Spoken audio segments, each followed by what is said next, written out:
Meu nome é Esperança Silva, tenho hoje 98 anos e vou contar para vocês a história mais dolorosa que uma criança pode viver. Uma história que deveria ter morrido comigo, mas que precisa ser contada antes que eu parta deste mundo. Tem momentos na vida que marcam tanto a gente que é como se o tempo parasse naquele exato segundo. O meu foi quando completei 7 anos e descobri que minha infância havia terminado para sempre. Era março de 1932 e eu ainda brincava de boneca quando meu pai chegou em casa com um homem que eu nunca tinha visto.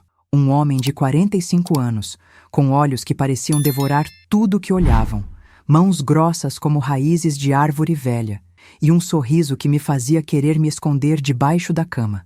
Meu pai o apresentou como meu futuro marido. Eu lembro como se fosse ontem. Estava no quintal da nossa casa em Campos do Jordão, brincando com uma boneca de pano que minha mãe tinha feito para mim, quando ouvi meu nome sendo gritado lá de dentro. Minha mãe, uma mulher de apenas 23 anos, que já parecia ter 50 de tanto sofrimento, veio me buscar com os olhos vermelhos de tanto chorar. Ela me pegou no colo, me apertou forte contra o peito dela e sussurrou no meu ouvido: "Perdoa a mamãe, minha filha.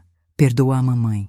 Eu não entendia o que estava acontecendo. Não entendia por que ela estava chorando. Não entendia por que aquele homem estranho estava olhando para mim daquele jeito. Não entendia por que meu pai estava contando moedas na mesa da cozinha. Só entendia que algo estava muito, muito errado. O homem se chamava Joaquim Pereira. Tinha uma fazenda de café a 2 horas de cavalo da nossa casa e havia escolhido a mim para ser sua esposa.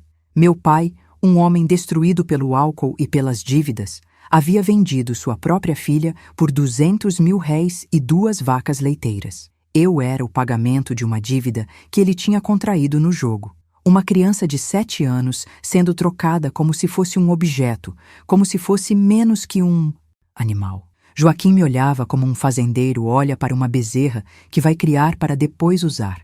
Ele já tinha tido 3 esposas antes de mim, todas meninas. Todas mortas antes dos 20 anos. 2 de parto difícil, como ele gostava de dizer.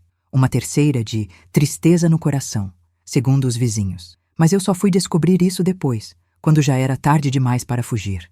A cerimônia aconteceu na igreja de São Benedito, uma capela pequena e úmida que ficava no centro da cidade. O padre João, um homem gordo e suado que cheirava a cachaça mesmo de manhã cedo, realizou o casamento sem nem ao menos me olhar nos olhos. Eu estava usando um vestido branco, que minha mãe tinha costurado às pressas, mas que parecia mais uma mortalha. Minhas pernas mal alcançavam o chão quando eu estava em pé no altar. Joaquim precisou se ajoelhar para colocar a aliança no meu dedo, porque eu era pequena demais. A aliança era grande demais para mim. Escorregava do meu dedo mindinho. Então ele a colocou no meu polegar. Eu lembro que fiquei hipnotizada, olhando para aquele anel dourado que pesava mais que minha mão inteira. Era como se fosse uma algema, uma prisão que eu ia carregar pelo resto da vida. Durante toda a cerimônia, eu fiquei olhando para minha mãe, que estava sentada no banco da frente, chorando em silêncio. Lágrimas desciam pelo rosto dela como chuva numa vidraça, e ela mordia os lábios para não fazer barulho. Meu pai não estava lá. Ele tinha pegado o dinheiro de Joaquim e havia ido beber na taverna do Zé Maria. Disse que não conseguia ver a filha partir. Partir. Como se eu estivesse indo estudar numa cidade grande, como se fosse algo bom. Como se eu não estivesse sendo entregue para um monstro que ia destruir o que restava da minha infância. Quando o padre disse: "Pode beijar a noiva", Joaquim se inclinou sobre mim e me deu um beijo na boca que me fez sentir nojo de mim mesma. Um beijo molhado e nojento que tinha gosto de tabaco e maldade. Foi nesse momento que eu entendi que minha vida como eu conhecia tinha acabado. Depois da cerimônia, Joaquim me colocou numa carroça puxada por 2 cavalos pretos e partimos para a fazenda dele.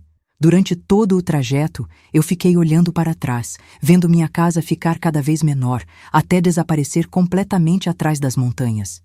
Joaquim não falou uma palavra comigo durante as 2 horas de viagem.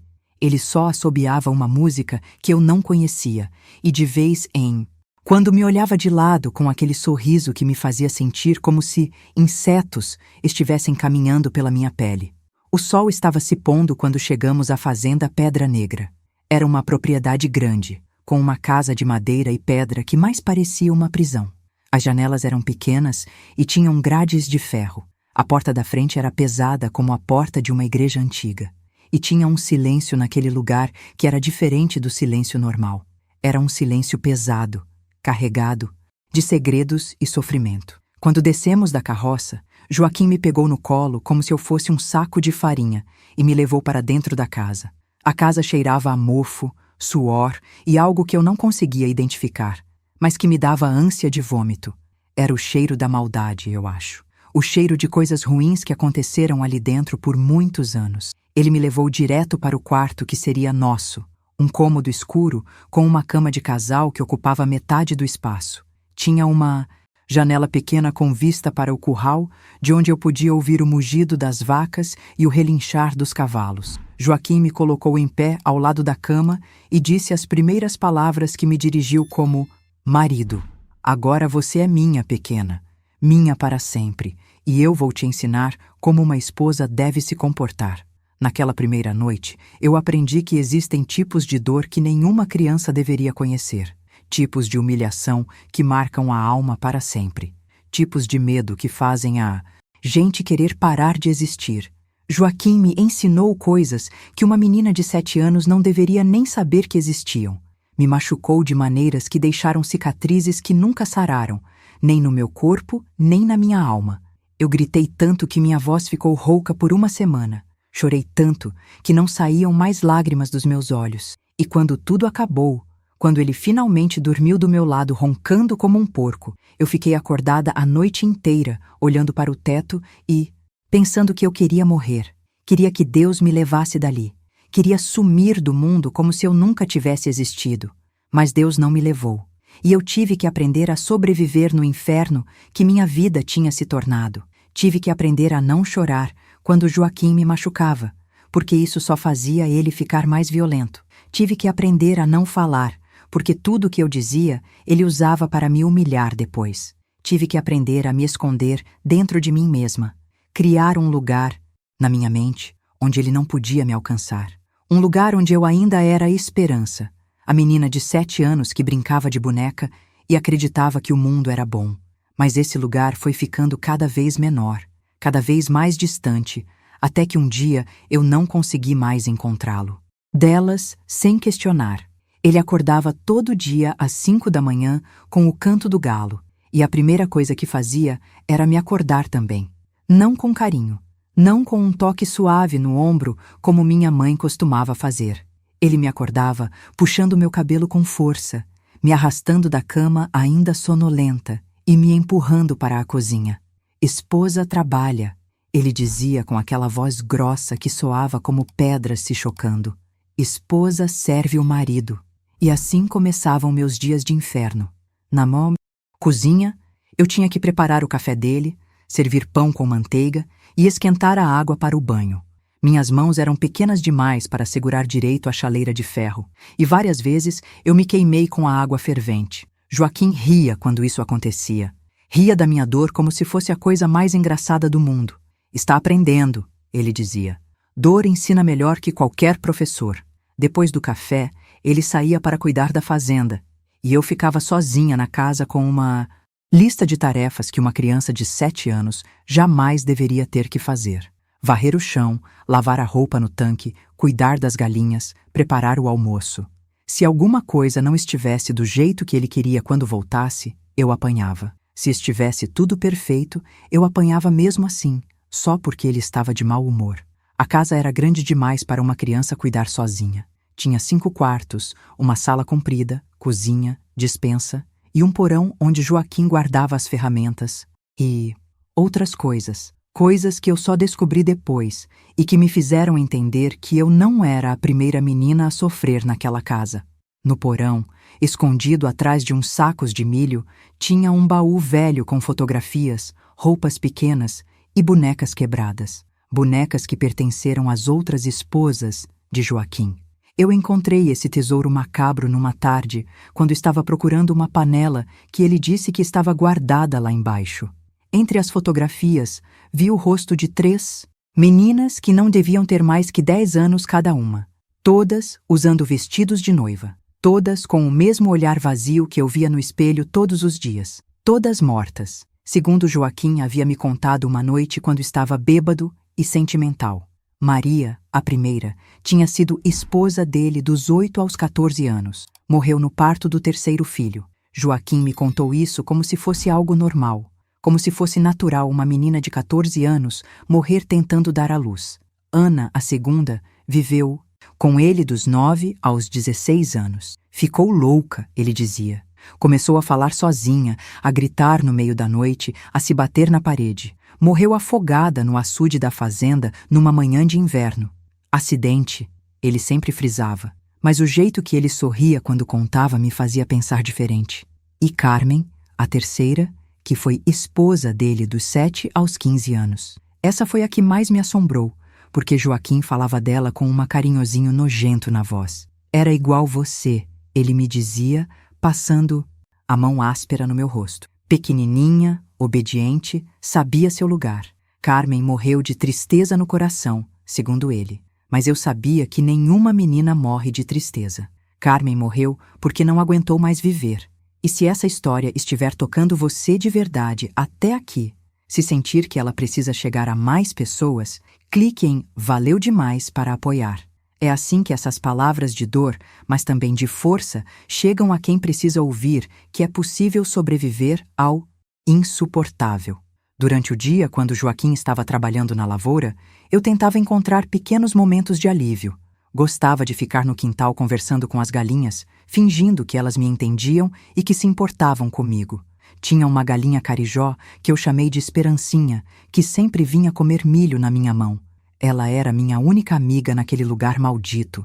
Às vezes eu abraçava ela e chorava no seu pescoço e ela ficava quietinha, como se soubesse que eu estava sofrendo. Joaquim descobriu minha amizade com Esperancinha e numa tarde em que estava particularmente cruel, pegou ela na minha frente e torceu o pescoço da pobrezinha só para me ver chorar. Você não tem amigos aqui, ele disse, jogando o corpo da galinha no chão. Só tem a mim. Só sempre vai ter a mim. As noites eram sempre as piores. Quando o sol se punha e a escuridão tomava conta da fazenda, Joaquim voltava para casa já com o cheiro de cachaça no hálito. Ele jantava em silêncio, enquanto eu ficava em pé ao lado da mesa, esperando suas ordens. Depois do jantar, ele me levava para o quarto e me fazia coisas que até hoje, aos 98 anos, eu não consigo falar sem sentir nojo de mim mesma. Coisas que uma criança não deveria nem saber que existem. Coisas que doíam tanto no corpo quanto na alma. E quando terminava, ele dormia como um bebê, roncando alto, enquanto eu ficava acordada, sentindo dor e planejando maneiras de fugir dali. Tentei fugir 3 vezes nos primeiros meses. A primeira vez consegui chegar até a estrada que levava de volta para a cidade. Caminhei a noite inteira, com os pés sangrando dentro dos sapatos velhos, seguindo as estrelas como meu pai tinha me ensinado quando eu ainda era uma criança normal. Mas Joaquim me encontrou na manhã seguinte, me trouxe de volta amarrada na garupa do cavalo dele e me deu uma surra com um cinturão que me deixou de cama por uma semana. A segunda vez, tentei me esconder no celeiro pensando que ele desistiria de me procurar. Que ilusão! Ele revirou a fazenda inteira até me encontrar, e dessa vez me trancou no porão por 3 dias, sem comida nem água. A terceira vez, tentei ir até a casa do vizinho mais próximo, que ficava a quase 1 hora de caminhada. Mas quando cheguei lá e contei o que estava acontecendo comigo, o homem me trouxe de volta para Joaquim e ainda pediu desculpas por eu ter incomodado. Mulher que foge do marido não presta, ele disse. Faz bem de corrigir ela. Foi nessa terceira tentativa de fuga que eu entendi uma verdade terrível. Ninguém ia me ajudar. Naquele tempo, naquele lugar, uma menina casada era propriedade do marido. Não importava quantos anos ela tivesse.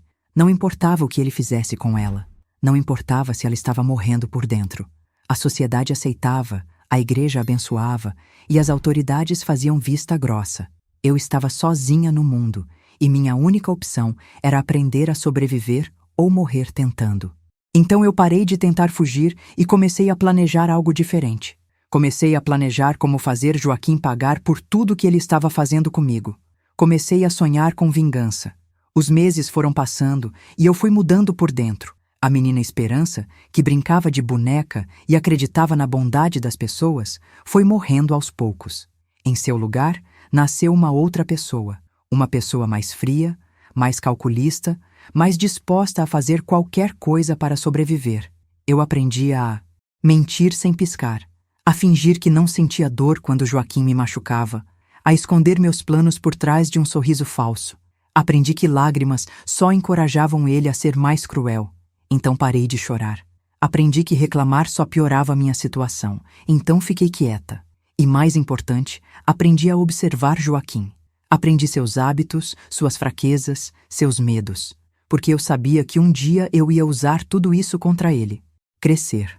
Eu não entendia o que estava acontecendo comigo, porque ninguém nunca tinha me explicado como os bebês nasciam.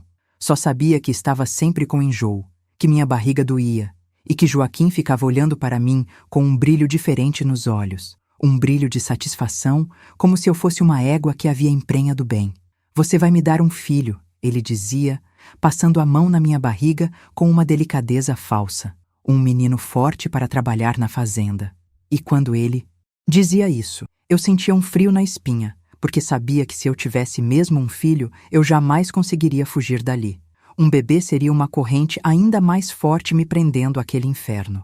Durante os meses da gravidez, Joaquim ficou menos violento comigo fisicamente. Não porque tivesse desenvolvido carinho ou cuidado, mas porque não queria danificar a mercadoria, como ele dizia. Mas a violência emocional continuou a mesma. Ele me trancava no quarto quando saía para trabalhar, dizendo que eu poderia fazer alguma bobagem e perder o bebê. Comida só na quantidade que ele achava suficiente. Banho só quando ele permitia. E toda noite ele colocava a mão na minha barriga e falava com o bebê como se eu não estivesse ali. Papai está esperando você, meu filho. Papai vai te ensinar a ser homem de verdade. Aquelas palavras me davam arrepios, porque eu sabia exatamente o que ele queria dizer com ser homem de verdade. O parto aconteceu numa manhã de dezembro, quando eu estava com 8 anos e alguns meses. Não tinha médico, não tinha parteira. Tinha só uma mulher velha que Joaquim chamou da cidade e que cheirava a ervas e álcool.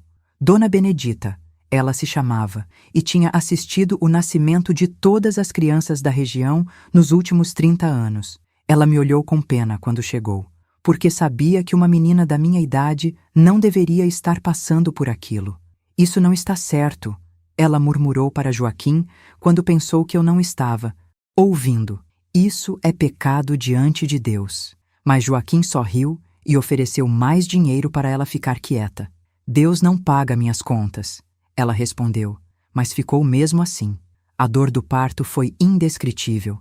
Era como se meu corpo estivesse sendo rasgado ao meio por dentro. Eu gritei tanto que minha voz sumiu completamente. Segurei tão forte na mão de Dona Benedita que deixei marcas das minhas unhas na pele dela. E quando o bebê finalmente nasceu, depois de quase 12 horas de agonia, eu mal conseguia respirar de tanto cansaço. Era um menino, como Joaquim havia previsto. Pequeno, roxinho, chorando alto. Dona Benedita cortou o cordão, limpou o bebê e o entregou para mim. Quando eu olhei para aquele rostinho enrugado, senti um amor tão forte que chegou a me assustar. Era meu filho, meu sangue, a única coisa boa que havia saído de tanta maldade. Eu o chamei de Gabriel, porque Dona Benedita disse que era o nome de um anjo, e eu precisava que meu filho fosse protegido por anjos. Joaquim queria chamá-lo de Joaquim Júnior, como se fosse um troféu com seu nome, mas eu me neguei pela primeira vez desde que cheguei naquela fazenda. Ele vai se chamar Gabriel, eu disse, com uma firmeza na voz que eu não sabia que tinha. Joaquim ficou furioso e me deu um tapa na cara, mas mesmo assim não mudei de ideia. Dona Benedita apoiou minha decisão, disse que a mãe é quem escolhe o nome do primeiro filho, e Joaquim teve que aceitar, embora tenha ficado de cara fechada por dias. Gabriel era um bebê lindo e saudável, apesar de ter nascido pequeno. Tinha os olhos escuros como os meus e uma cabelinha preta que brilhava quando batia o sol. Eu passava horas olhando para ele, cantando cantigas que minha mãe cantava para mim, prometendo que ia protegê-lo de tudo o que eu tinha passado. Durante o dia, quando Joaquim estava trabalhando, eu conversava com Gabriel como se ele pudesse me entender.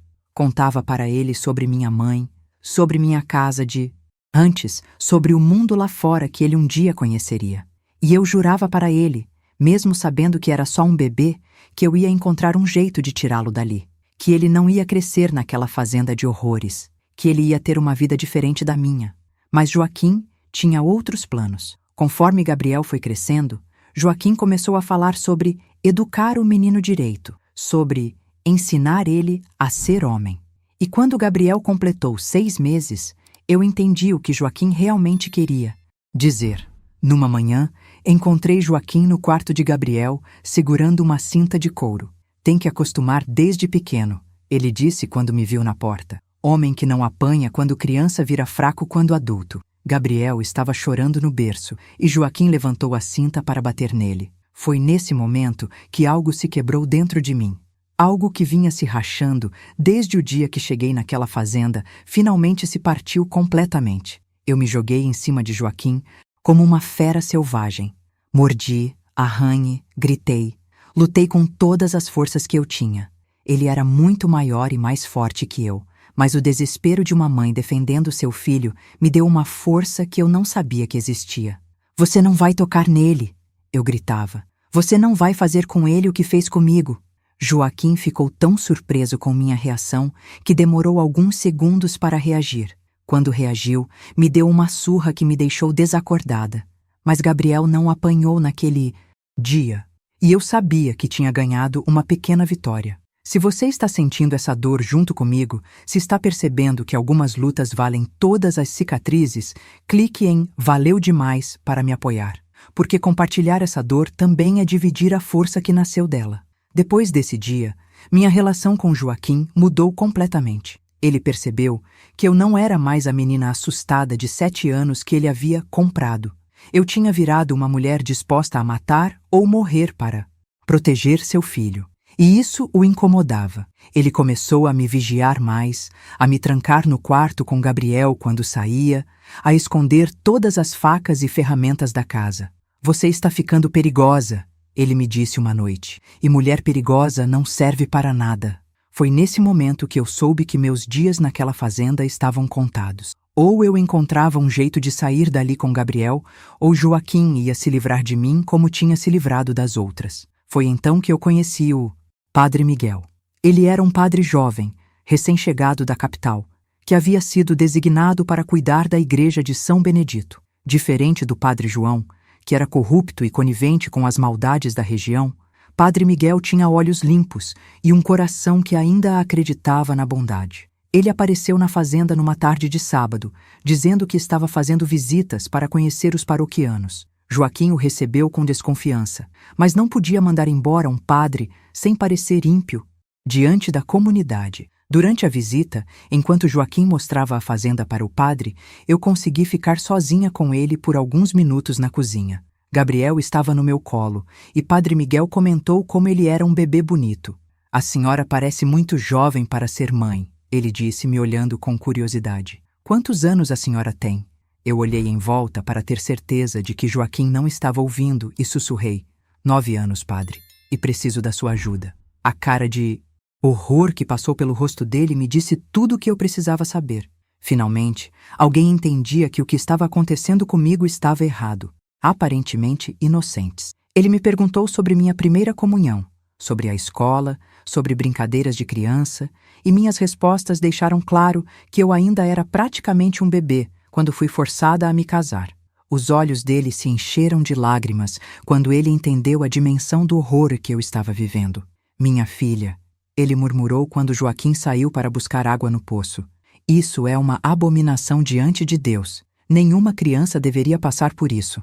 Padre Miguel começou a fazer visitas regulares à fazenda, sempre com desculpas diferentes. Às vezes, vinha para abençoar a colheita, outras vezes, para orar pelos animais doentes, ou para levar a palavra de Deus aos trabalhadores. Joaquim ficava cada vez mais irritado com essas visitas, mas não podia mandá-lo embora sem parecer um homem sem fé. Durante essas visitas, o padre e eu desenvolvemos um sistema de comunicação secreta. Quando ele perguntava sobre minha devoção, eu respondia, com códigos que indicavam se eu estava bem ou se Joaquim tinha sido mais violento. Quando ele falava sobre paciência dos santos, eu sabia que ele estava dizendo para eu aguentar mais um pouco, que ele estava tramando algo para me tirar dali. O plano do Padre Miguel era audacioso e perigoso. Ele havia escrito cartas para o bispo da diocese, para o delegado da região e até mesmo para algumas autoridades na capital, denunciando o que estava acontecendo comigo. Mas as respostas foram desanimadoras. O bispo disse que casamento é sacramento sagrado e que a igreja não pode interferir nos assuntos familiares. O delegado respondeu que não havia crime quando há casamento legal, e as autoridades da capital nem se dignaram a responder. Padre Miguel percebeu que a justiça dos homens havia falhado comigo, então decidiu fazer justiça à sua própria maneira. Ele começou a planejar minha fuga. O padre tinha um irmão em Santos que trabalhava no porto e havia se oferecido para me ajudar.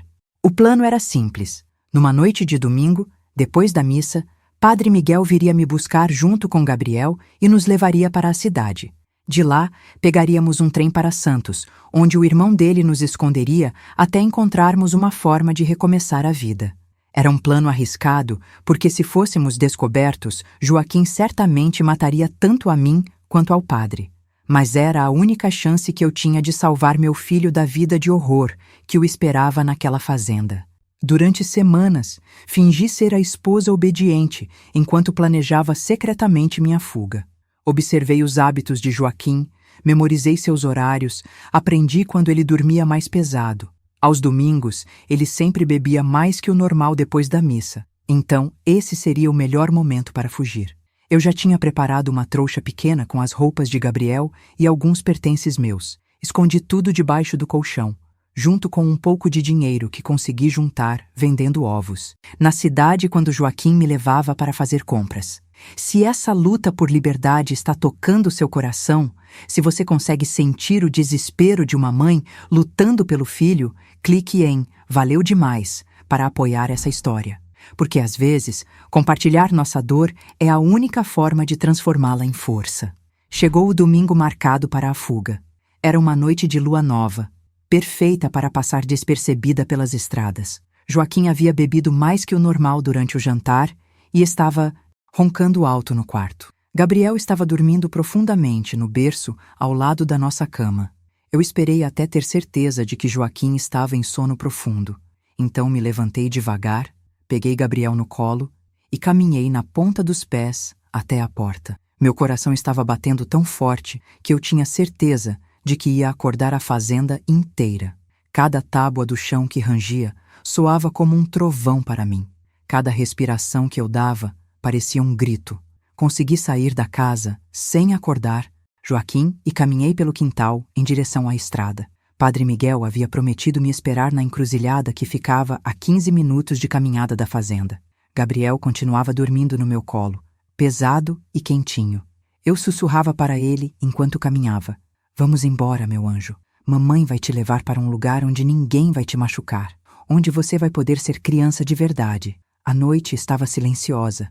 Só se ouvia o som dos grilos e das corujas. O vento frio da madrugada fazia as árvores balançarem como fantasmas, mas eu não tinha medo de fantasma. Eu tinha medo, era de gente. Quando cheguei na encruzilhada, Padre Miguel já estava me esperando com uma carroça pequena e 2 cavalos. Ele me ajudou a subir e cobriu Gabriel e eu com uma manta grossa. Vai dar tudo certo, ele disse. Mas eu podia ouvir o nervosismo na voz dele. Deus está conosco. Começamos a andar devagar pela estrada de terra, tentando não fazer barulho. Durante a primeira hora, tudo correu bem. Gabriel continuou dormindo, os cavalos obedeceram sem fazer muito ruído e conseguimos nos afastar bastante da fazenda. Eu já estava começando a acreditar que íamos conseguir quando ouvimos o som que mais temia, cavalos galopando atrás de nós. Joaquim havia acordado e descoberto nossa fuga. Ele vinha atrás de nós com 2 dos trabalhadores da fazenda, todos armados com espingardas. O padre tentou acelerar os cavalos, mas nossa carroça era velha e pesada e não conseguia competir com os cavalos de montaria de Joaquim. Em poucos minutos, eles nos alcançaram. Joaquim parou na nossa frente, bloqueando a estrada, e apontou a espingarda para o peito do Padre Miguel. Desça da carroça, sua piranha! Ele gritou para mim. E traga meu filho! Eu abracei Gabriel mais forte contra o peito e me neguei a sair. Eu não vou voltar para aquele inferno, eu disse, tentando soar mais corajosa do que me sentia. Prefiro morrer aqui mesmo. Joaquim riu. Daquela risada cruel que eu conhecia tão bem. Morrer você não vai, ele disse. Mas o padre vai. E sem aviso, ele disparou a espingarda. O tiro pegou o padre Miguel no peito e ele caiu da carroça como um boneco de pano. O sangue dele espalhou pela terra da estrada como tinta vermelha. Eu gritei tão alto que acordei Gabriel, que começou a chorar. Padre Miguel! Eu berrava, tentando descer da carroça para socorrê-lo. Mas Joaquim me segurou pelo braço e me arrastou de volta. Isso é o que acontece com quem se mete onde não é chamado, ele disse, olhando para o corpo do padre. E isso é o que vai acontecer com qualquer um que tentar te ajudar de novo. Padre Miguel ainda estava vivo quando Joaquim nos forçou a voltar. Eu podia ver o peito dele subindo e descendo com dificuldade. Podia ouvir ele tentando falar alguma coisa. Mas Joaquim me arrastou para longe, antes que eu pudesse ouvir suas últimas palavras. Depois soube, pelos trabalhadores da fazenda, que Padre Miguel morreu ali na estrada, sozinho, sangrando até a morte. Seu último ato neste mundo foi tentar salvar uma criança de 9 anos e seu bebê de uma vida de horror. Ele morreu como um herói, mas ninguém nunca soube disso. Joaquim espalhou a história de que o padre havia tentado me sequestrar e que havia atirado em legítima defesa. Todo mundo acreditou, porque quem ousaria duvidar da palavra de Joaquim Pereira? Inferno ainda pior do que eu imaginava ser possível. Joaquim me culpava pela morte dele e dizia que eu tinha sangue nas mãos. Ele me trancava no porão durante o dia, junto com Gabriel, deixando apenas um pote d'água e pedaços de pão duro para comermos. O porão era escuro, úmido, cheio de ratos e insetos que caminhavam sobre nós enquanto tentávamos dormir no chão frio de pedra. Gabriel, que tinha pouco mais de 1 ano, chorava constantemente de fome e frio. Eu cantava para ele as mesmas cantigas que minha mãe cantava para mim, tentando acalmá-lo, mas minha voz saía fraca e trêmula. Às vezes eu não tinha forças nem para cantar, e ficávamos os dois em silêncio, abraçados no escuro, esperando que Joaquim se lembrasse de que existíamos. Durante os meses de castigo no porão, eu e Gabriel desenvolvemos uma forma diferente de nos comunicarmos. Eu sussurrava histórias no ouvido dele sobre um mundo bonito lá fora, onde existiam campos verdes, flores coloridas e pessoas boas que protegiam as crianças. Gabriel não entendia as palavras, mas sentia o carinho na minha voz. Ele começou a falar cedo, e suas primeiras palavras foram mamãe e dói. Isso partiu meu coração, porque uma criança de 1 ano não deveria conhecer a palavra dor, mas era nossa realidade. Dor era tudo o que conhecíamos naquele lugar maldito. Joaquim só nos tirava do porão à noite, quando queria me usar para satisfazer seus desejos doentios. Ele me levava para o quarto, deixando Gabriel trancado no porão e me forçava a fazer coisas que me deixavam com vontade de arrancar minha própria pele. Depois, me jogava de volta no porão como se eu fosse lixo. Você é minha prisioneira agora, ele dizia, e vai ficar assim até aprender a ser uma esposa obediente. Mas eu sabia que não era verdade. Eu sabia que mesmo que eu fosse a esposa mais obediente do mundo, ele nunca ia me perdoar por ter tentado fugir. Nunca ia me perdoar por ter causado a morte do único homem bom que havia aparecido na minha vida. Foi durante um desses meses terríveis que descobri que estava grávida de novo. Minha barriga começou a crescer, mesmo eu mal comendo.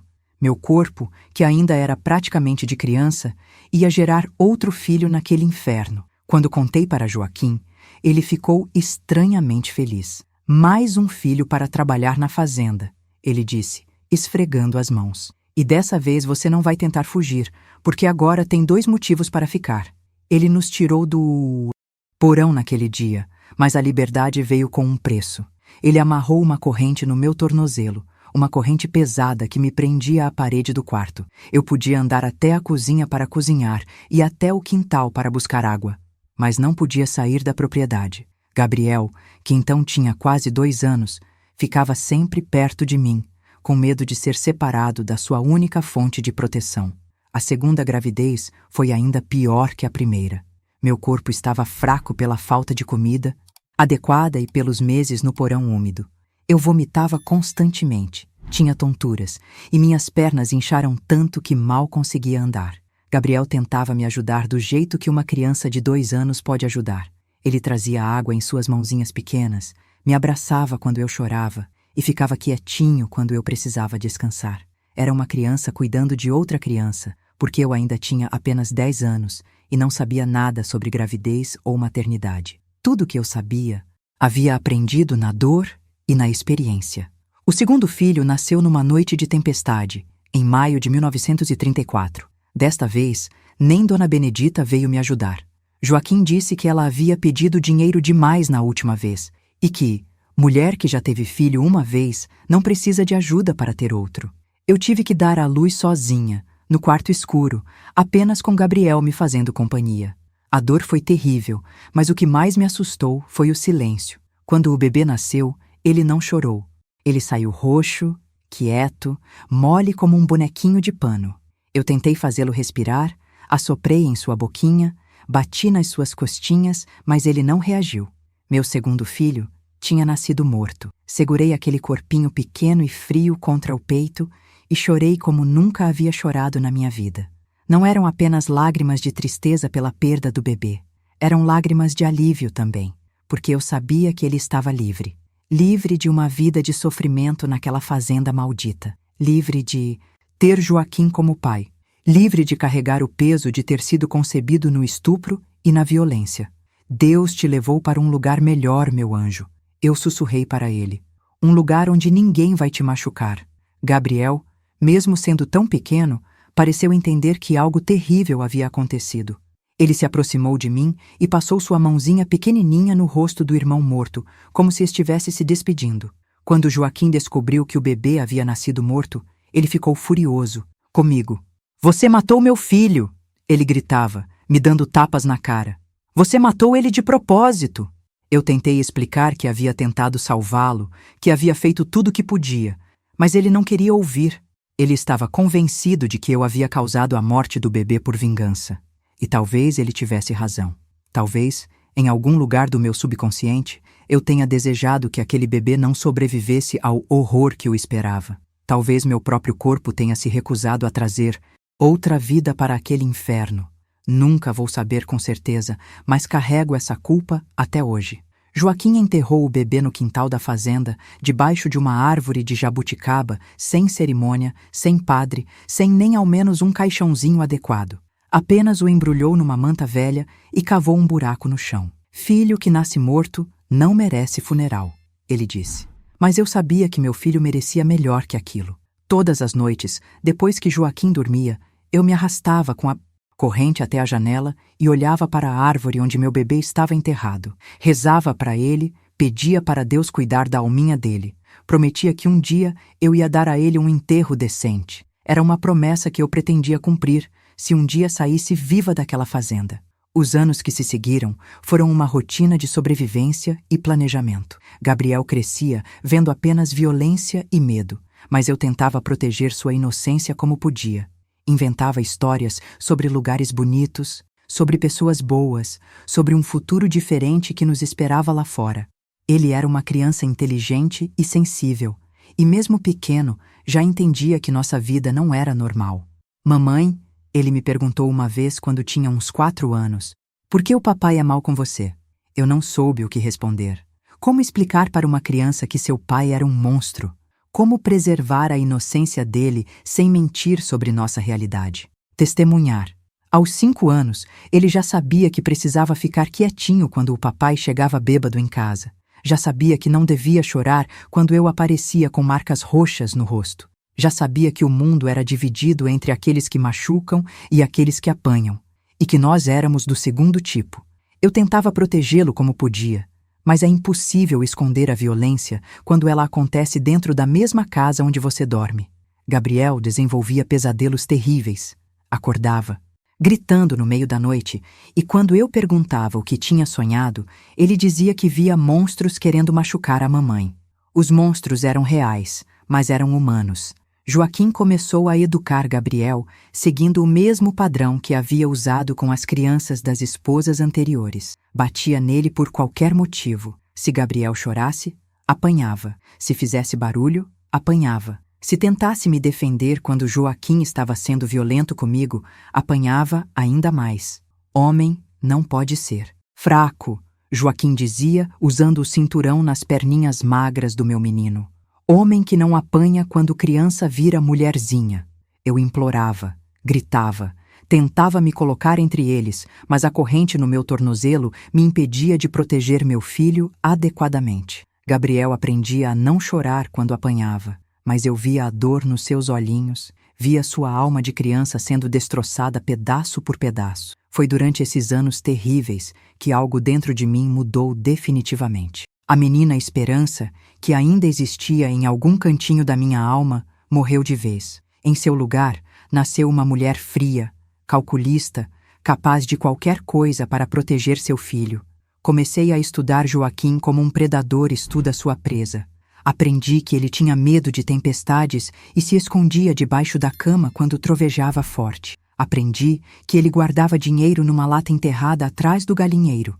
Aprendi que ele tomava um remédio para dormir quando a dor nas costas atacava e que nessas noites ele ficava completamente inconsciente. Aprendi que ele tinha uma cicatriz no braço direito de uma briga de facão e que o braço ficava dolorido nos dias frios. Cada informação era uma arma que eu guardava para o dia certo. Gabriel tinha 6 anos quando aconteceu o incidente que mudou tudo.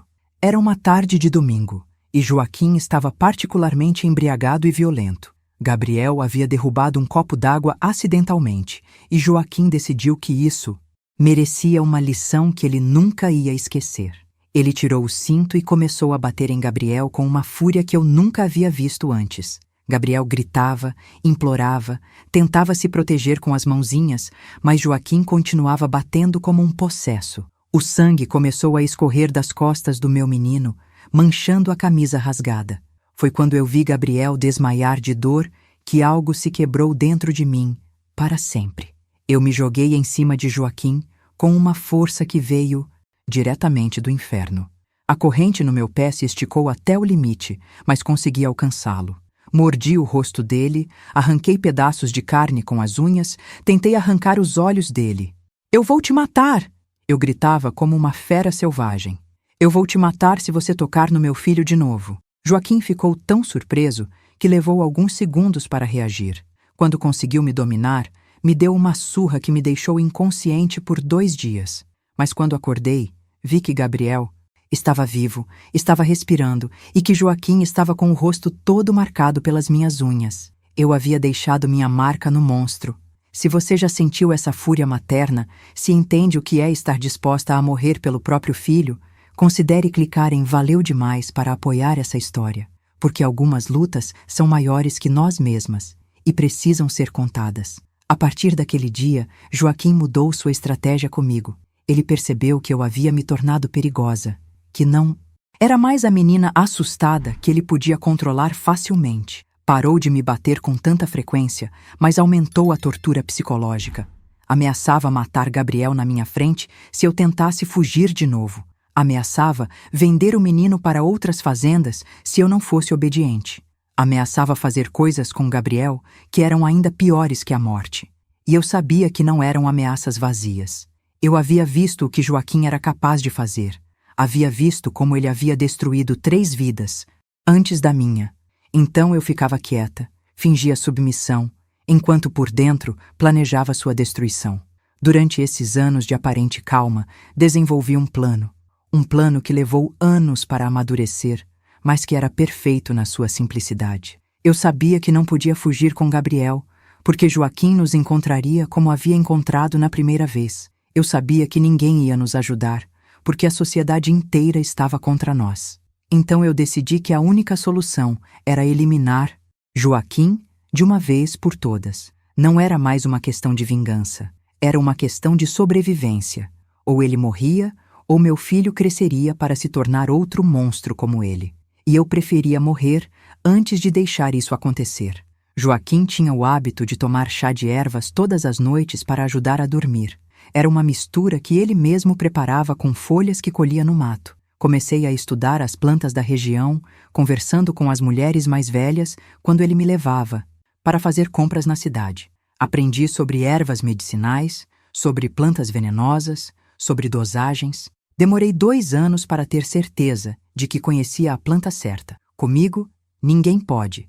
Uma planta comum na região que em pequenas doses causava dor de barriga, mas em doses maiores causava parada cardíaca. E o melhor de tudo, os sintomas eram muito parecidos com os de um ataque do coração natural. Passei meses coletando folhas da planta quando Joaquim não estava olhando, secando elas no sótão da casa, moendo elas em pó fino com uma pedra. Guardava o pó numa lata pequena que escondi no mesmo lugar onde Joaquim guardava suas folhas de chá. Durante todo esse tempo, mantive a fachada de esposa submissa e assustada. Cozinhava para ele, limpava a casa, deixava que ele me usasse quando queria. Mas por dentro eu estava contando os dias para sua morte. Estava sonhando com o momento em que finalmente seria livre do monstro que havia destruído minha infância. E estava tentando destruir meu filho. A oportunidade perfeita chegou numa noite de inverno de 1941. Gabriel tinha 7 anos e Joaquim estava reclamando de dores nas costas por causa do frio. Ele havia trabalhado o dia inteiro debaixo de chuva e chegou em casa tremendo e irritado. "Prepare meu chá", ele ordenou, como fazia todas as noites. "E faça bem forte hoje, que a dor está terrível." Eu fui para a cozinha com o coração batendo como um tambor. Essa era a chance que eu havia esperado por anos. Com as mãos tremendo, coloquei uma quantidade generosa do pó venenoso no chá dele. Uma quantidade que eu sabia que seria suficiente para matá-lo, mas que não deixaria rastros óbvios de envenenamento. Joaquim bebeu o chá todo, como sempre fazia. Ficamos sentados na sala por 1 hora, ele reclamando do trabalho e do tempo, eu fingindo ouvir com interesse. Então ele começou a se sentir mal. Primeiro foi uma dor no estômago, depois náusea, depois dificuldade para respirar. "Deve ser algo que comi", ele disse, levando a mão ao peito. "Estou me sentindo estranho." Eu fingi preocupação, ofereci água, sugeri que ele fosse descansar. Ele subiu para o quarto cambaleando, e eu fiquei na sala esperando pelo fim do pesadelo que havia sido minha vida por 9 anos. Eu havia imaginado durante todos aqueles anos, planejando sua vingança. Foi uma morte silenciosa, quase pacífica, como se ele simplesmente tivesse adormecido para sempre. Mas por dentro, eu estava explodindo de alívio, de libertação, de uma felicidade tão intensa que chegava a me assustar. Depois de 9 anos de inferno, o demônio que havia destruído minha vida finalmente estava morto pelas minhas próprias mãos. Esperei até o amanhecer para descobrir que Joaquim havia morrido durante a noite. Gritei, chorei lágrimas falsas, corri até a casa do vizinho mais próximo para pedir ajuda. Representei o papel da viúva desesperada com tanta perfeição que nem eu mesma acreditei que estava fingindo. O médico da cidade, um homem velho e cansado chamado Dr. Antônio, veio examinar o corpo e concluiu que havia sido um ataque cardíaco causado pelo esforço excessivo e pelo frio. "Era um homem forte", ele disse, balançando a cabeça, "mas o coração não aguenta tudo para sempre." Se ele soubesse como estava certo nessas palavras. O coração de Joaquim realmente não aguentou. Não aguentou o veneno que eu havia colocado nele. O funeral de Joaquim foi uma farsa grotesca. Metade da cidade apareceu para prestar suas condolências e elogiar o grande homem que havia morrido. Falaram sobre como ele era trabalhador, honesto, um pilar da comunidade. Ninguém mencionou as 3 esposas que haviam morrido jovens. Ninguém mencionou que eu tinha apenas 16 anos e já era viúva. Ninguém mencionou que Gabriel, aos 7 anos, não chorou nem uma lágrima pela morte do pai. Todo mundo fingia que nossa família era normal, que nosso casamento tinha sido abençoado por Deus. Era mais fácil fingir que investigar a verdade. Depois do enterro, eu e Gabriel finalmente ficamos sozinhos na fazenda. Sozinhos de verdade pela primeira vez em nossas vidas. Naquela primeira noite, cortei a corrente que me prendia ao quarto com uma lima que encontrei nas ferramentas de Joaquim. O barulho do ferro se quebrando foi o som mais bonito que eu já havia escutado. Gabriel me ajudou a tirar a argola do meu tornozelo e quando ela finalmente saiu, deixando uma marca escura na minha pele, eu chorei. Chorei de alívio, de libertação, de felicidade pura. "Mamãe", Gabriel disse passando a mãozinha na minha cicatriz. Agora você está livre? Agora nós dois estamos livres, meu filho, eu respondi. Mas a liberdade veio com um preço que eu não havia calculado. Todas as noites eu sonhava com Joaquim. Não eram pesadelos de medo, eram pesadelos de culpa. Via o rosto dele quando tomou o chá envenenado, ouvia sua voz chamando por ajuda, sentia o peso de ter tirado uma vida humana. Por mais monstro que ele fosse, por mais que merecesse morrer, eu havia me tornado uma assassina. Havia manchado minha alma com sangue para proteger meu filho. E essa mancha nunca mais saiu. Até hoje, aos 98 anos, ainda sonho com aquela noite. Ainda acordo suada. Ainda sinto o gosto amargo da culpa na boca. Gabriel também ficou marcado pela morte do pai, mas de uma forma diferente. Ele se tornou uma criança mais alegre, mais espontânea, como se um peso gigante tivesse saído dos seus ombrinhos. Voltou a sorrir, a brincar, a ser criança de verdade. Mas às vezes eu o pegava olhando para o túmulo de Joaquim no cemitério da fazenda com uma expressão estranha, como se estivesse tentando entender alguma coisa. Uma noite ele me perguntou: Mamãe, foi você que matou o papai? Meu coração quase parou. Por que você está perguntando isso, meu filho? Eu disse, tentando manter a voz firme. Porque eu teria matado ele também. Gabriel respondeu, com uma frieza que me gelou a espinha. Ele machucava você. Pessoas que machucam as outras merecem morrer. Naquele momento, eu percebi que a violência havia marcado meu filho de uma forma que eu nunca poderia desfazer. Decidimos sair da fazenda alguns meses depois da morte de Joaquim. Eu vendi a propriedade por um preço baixo para um fazendeiro de outra região, peguei o dinheiro que Joaquim tinha escondido e nós dois partimos para São Paulo. Queríamos recomeçar longe de todas as lembranças, longe de todos que conheciam nossa história. Na cidade grande, eu disse que era viúva de um homem que havia morrido na guerra. Gabriel aprendeu a chamar Joaquim de pai que morreu quando eu era pequeno. Criamos uma história nova, uma identidade nova, uma vida nova construída sobre mentiras necessárias. Em São Paulo, consegui trabalho numa fábrica de tecidos. Gabriel foi para a escola pela primeira vez na vida e se mostrou uma criança extremamente inteligente. Ele aprendia tudo rapidamente, se destacava entre os colegas, tinha uma sede de conhecimento que me emocionava. Eu via nele a possibilidade de uma vida completamente diferente da nossa. Uma vida onde ele poderia ser médico, advogado, professor, qualquer coisa que quisesse. Uma vida onde ele nunca precisaria machucar ninguém para sobreviver. Durante anos, pareceu que havíamos conseguido deixar o passado para trás. Gabriel, a semente da violência de Joaquim, germinando, crescendo, se transformando em algo ainda pior. A violência que eu havia tentado protegê-lo tinha se enraizado tão profundamente nele que se tornou parte da sua essência. Durante anos, tentei ajudar Gabriel a controlar seus impulsos violentos. Levei ele em psicólogos, em psiquiatras, em padres, em qualquer pessoa que pudesse oferecer alguma esperança. Mas a violência estava no seu sangue agora. Não apenas a violência que ele havia presenciado na infância, mas também a violência que eu havia plantado nele ao matar Joaquim. Gabriel sabia que sua mãe era uma assassina e isso havia mexido com sua percepção de certo e errado de uma forma irreversível.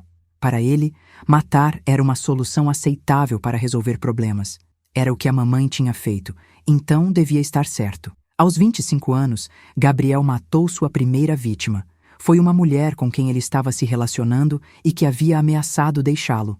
Ele a estrangulou durante uma discussão e depois veio me contar como se fosse a coisa mais natural do mundo. Ela estava me irritando, ele disse, sentado na minha mesa de jantar. Igualzinho o que você fez com o Joaquim quando ele estava te irritando. Naquele momento, eu entendi que havia criado um monstro pior que Joaquim. Havia criado um assassino que usava minha história como justificativa para seus crimes. Durante os anos seguintes, Gabriel matou mais 7 mulheres, todas jovens, todas que haviam se relacionado com ele e tentado sair do relacionamento. Ele as matava com requintes de crueldade que me faziam lembrar das piores noites que passei com Joaquim. A diferença é que Gabriel gostava de matar, sentia prazer na dor alheia, se excitava com o medo das vítimas. Joaquim era um homem violento por natureza, mas Gabriel era um psicopata formado pelas circunstâncias, e eu era a principal responsável por ter criado essa criatura. A polícia nunca conseguiu ligar Gabriel aos assassinatos. Ele era inteligente, cuidadoso, sabia como não deixar rastros, mas eu sabia. Eu via nos olhos dele a mesma frieza que via nos olhos de Joaquim. Via nas suas mãos a mesma violência que havia destroçado minha infância. E via em mim a culpa de ter permitido que isso acontecesse. Eu havia matado um monstro, mas havia criado outro ainda pior. Havia quebrado o ciclo de violência contra mim, mas havia passado ele adiante para outras mulheres inocentes. Se esta história está tocando fundo na sua alma, se você consegue enxergar a complexidade da dor humana, considere apoiar clicando em Valeu demais, porque algumas verdades precisam ser ditas, mesmo quando doem tanto quanto a mentira. Gabriel morreu aos 35 anos num acidente de carro.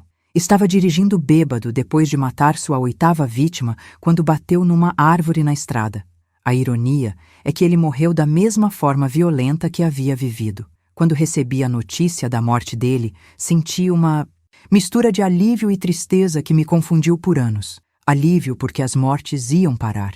Tristeza porque havia perdido meu único filho, mesmo sabendo que ele era um monstro. O amor de mãe é uma coisa estranha. Continua existindo mesmo quando você sabe que seu filho é um assassino. Hoje, aos 98 anos, estou contando essa história pela primeira vez na minha vida. Durante mais de 80 anos, carreguei esse segredo sozinha.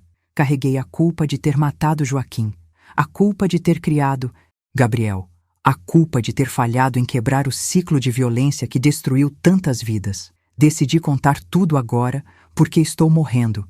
Os médicos dizem que tenho poucos meses de vida e não quero levar esses segredos para o túmulo. Minha história não tem final feliz, não tem redenção, não tem justiça poética, não tem lição moral reconfortante.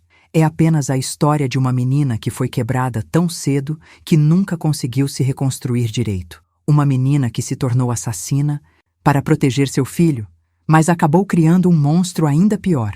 Uma menina que sobreviveu ao inferno, mas levou o inferno dentro de si para o resto da vida. As mulheres que estão me ouvindo e que estão passando por situações parecidas, eu digo: procurem ajuda, procurem a polícia, procurem assistentes sociais, procurem ONGs, procurem qualquer pessoa que possa tirá-las de uma situação de violência. Não façam o que eu fiz.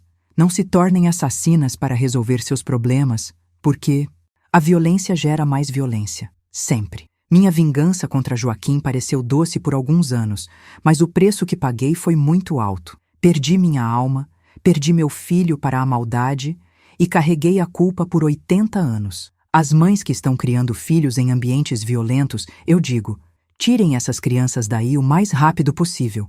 Não importa o preço, não importa o sacrifício. Uma criança que cresce vendo violência se torna violenta. É uma lei da natureza humana. Gabriel poderia ter sido um homem bom se tivesse crescido num ambiente de amor e paz, mas ele cresceu vendo o pai bater na mãe e vendo a mãe matar o pai. Como poderia ter se tornado outra coisa que não um monstro? Minha história termina aqui. Vou morrer sozinha, sem família, carregando o peso dos meus pecados. Mas pelo menos agora vocês sabem a verdade. Sabem que por trás de toda vítima de violência existe uma pessoa completa, com medos, esperanças, sonhos e, às vezes, com uma capacidade de vingança que pode surpreender até ela mesma. Sabem que a violência não escolhe suas vítimas. Pode acontecer com qualquer criança, em qualquer família, em qualquer lugar. Se essa história tocou vocês de alguma forma, se vocês aprenderam alguma coisa com minha dor, então talvez meu sofrimento tenha servido para alguma coisa. Talvez outras meninas possam ser salvas antes que seja tarde demais. Talvez outros ciclos de violência possam ser quebrados da forma certa. E talvez, só talvez, minha alma possa encontrar um pouco de paz, sabendo que minha história ajudou alguém. Obrigada por terem me escutado até o final. Obrigada por terem dado voz à minha dor. E obrigada por permitirem que uma velha de 98 anos finalmente tire esse peso do peito antes de partir deste mundo. Se vocês sentiram que essa história precisa ser ouvida por mais pessoas, se vocês acreditam que minha dor pode ajudar outras pessoas, eu peço com todo carinho, se inscrevam neste canal, compartilhem comigo suas próprias histórias de dor e superação. Contem para mim o que aprenderam com minha confissão, porque no final das contas, todos nós temos feridas para curar e às vezes dividir a dor é a única forma de torná-la mais leve. Que Deus abençoe vocês e que vocês nunca precisem passar pelo que eu passei.